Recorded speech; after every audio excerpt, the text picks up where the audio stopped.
I think this is a very interesting question from DHS.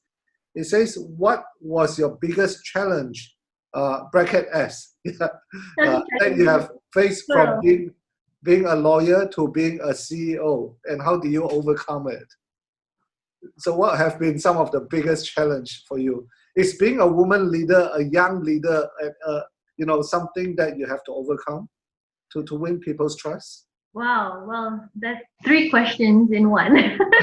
So the challenges, let me just address the first one, challenges of being from a lawyer to now a CEO position, right? Okay. Well, I can't say that being a lawyer, you're used to being in a spot. When I say top spot, you are expected to provide counsel in tough situations. But that also, with that kind of background, it's also equipped me for this role that I am in today. But I think the only other thing that I'm not so used to yet while being in the CEO hat is that you need to take things, you need to have different perspectives of how you view things right now. When you have your legal hat on, it's always about one-dimensional. Yes, one dimension. It's more of like a straight road kind of thing. But when I'm seated here now, I have to look at so many angles. I have to weigh out the pros and the cons, and sometimes it is about making that tough choice. It's about taking that risk as well. As a lawyer, you are risk adverse. You want to be as protected and as safe as possible, right? But you can't afford to be that. And when you're sitting in a CEO position, you have to make sure that you weigh the pros and cons, and you also make sure that you sometimes need to take that risk, but a calculated risk. So that was a bit of an adjustment for me, I have to say, and I have to admit. It wasn't a challenge, but it's something that you just need to adapt to. And being a leader, you need to expose yourself to the situation, and you need to adapt to the situation.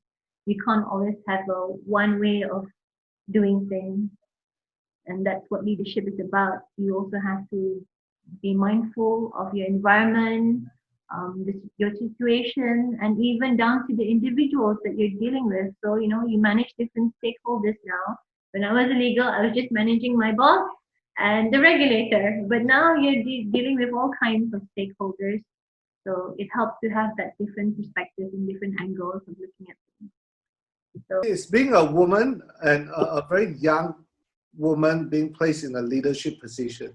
Is it something of a challenge for you as well?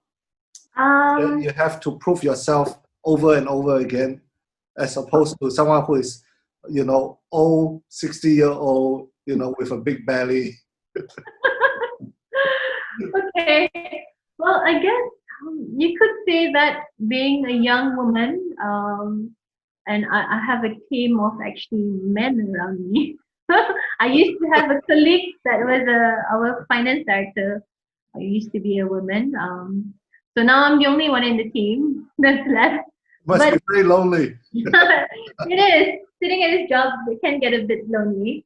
But I guess when giving that perspective, not just from a woman's angle, but a young woman's angle, you can get eyebrows can get raised sometimes, like, okay, what are you talking about? But I wouldn't say that it's a challenge. I think people are just slowly starting to get to accept the difference of opinions that you bring to the table and the value that you bring to the table. So I hope that with more and more women now being in positions of power, they use this role. They use this role effectively, and they provide value add. And I think it's good to have a combination, a healthy balance of both young, both mature and experienced people just because you're young doesn't mean you don't know what you're doing and what you're talking about. Young people can be mature as well. So I think it's about maintaining that healthy balance when you're in a team. So yeah.